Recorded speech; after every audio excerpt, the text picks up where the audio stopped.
প্রকাশ্যে আমাদের গুলি করা হয় স্যার, আমরা গুলি করতে নিতে রাজি আছি, আবু সাইদের মতো আমরা গুলি দিতে রাজি আছি, কিন্তু স্যার আমাদের এই বেকারত্ব থেকে দূর করেন। আমরা এমএ পাস করার পরে, এই নিবন্ধন পাস করার পরেও যে আমাদের কোনো স্কুল কলেজে নিয়োগ হয় নাই বলে যে আমাদের সংসার চালাতে অনেক কষ্ট। আর আমি জগন্নাথ ইউনিভার্সিটি থেকে অনার্স মাস্টার্স করার পরে মানে শখ ছিল যে মানে অন্য কোনো চাকরিতে না যেয়ে শিক্ষা পেশায় যাব, যে সৎভাবে জীবনযাপন করব। এই জন্য আমি নিবন্ধনে 2বার পরীক্ষা দিতে পাশও করেছি, কিন্তু দুঃখের বিষয় গত ফ্যাসিবাদী সরকারের সময় আমার নিয়োগটা হয় নাই, অথচ আমার নিয়োগের বিপরীতে অন্য কাউকে নিয়োগ হয়ে গেছে জাল সনদে। এখন যদি আমাদের নিয়োগ হতো তাহলে হয়তো ওই জাল সনদধারীরা ধরা পড়ে যেত। আবার মিডিয়ার ভাই, দেশ বিদেশের যারা মিডিয়ার ভাইরা আমার নিউজটা দেখছেন, আপনাদের কাছে আমার আকুল আবেদন, আমার এই নিউজটা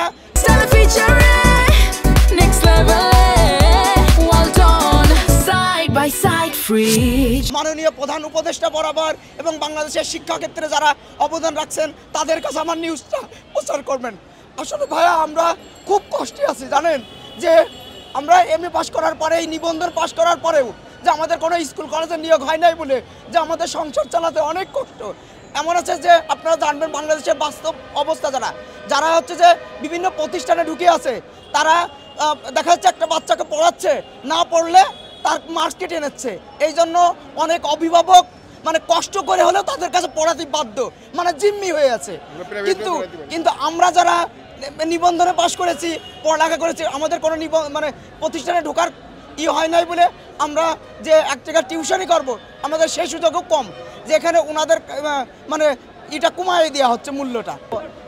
আমি জগন্নাথ ইউনিভার্সিটি 3rd সেমিস্টারে ছিলাম সোশিওলজিতে, Jagannath university third semester sociology department, 3rd ব্যাচে, হ্যাঁ 3 নম্বর ব্যাচে ছিলাম।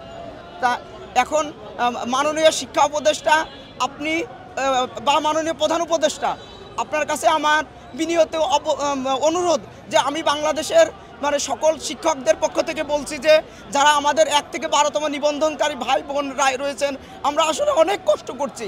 আর একমাত্র বাংলাদেশে আপনি পারেন, যে সারা বিশ্বের মডেল হচ্ছে আপনি। এই এই এই যে বৈষম্যটা, এই বৈষম্যটা আপনি যদি দূর না করে যান তাহলে আর বাংলাদেশে দূর হবে কিনা এটা একটা প্রশ্ন থেকে যায়। তা মাননীয় প্রধান উপদেষ্টা স্যার, আপনার কাছে আমাদের বিনীত অনুরোধ যে একমাত্র আপনি পারেন যে আপনার একটা নির্বাহী আদেশের মাধ্যমে 1 থেকে 12তমদের একটা নিয়োগের ব্যবস্থা করলে যাতে আমরা বাঁচতে পারি। আর এটা আপনার কাছে আমাদের দৃঢ় প্রত্যয় এবং সবার আকাঙ্ক্ষা যে আপনি বাংলাদেশে এই কাজটা করে যাবেন।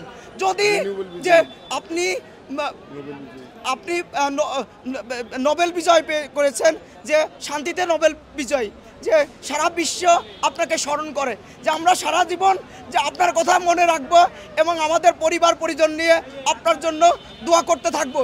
যে উনি এসে আমাদের একটা কাজ করে দিয়ে গেছেন, যেটা ফ্যাসিবাদী সরকার আমাদের জীবনটা নষ্ট করে দিয়েছে। স্যার আপনি জানবেন, আপনি বুঝতে পারবেন না যে এই বেকারত্ব কত কঠিন, এই বেকারত্বের বোঝা বহন করা অনেক কঠিন স্যার। যেটা আমাদের যদি প্রকাশ্যে আমাদের গুলি করা হয় স্যার, আমরা গুলি করতে নিতে রাজি আছি, আবু সাইদের মতো আমরা গুলি দিতে রাজি আছি, কিন্তু স্যার আমাদের এই বেকারত্ব থেকে দূর করেন স্যার।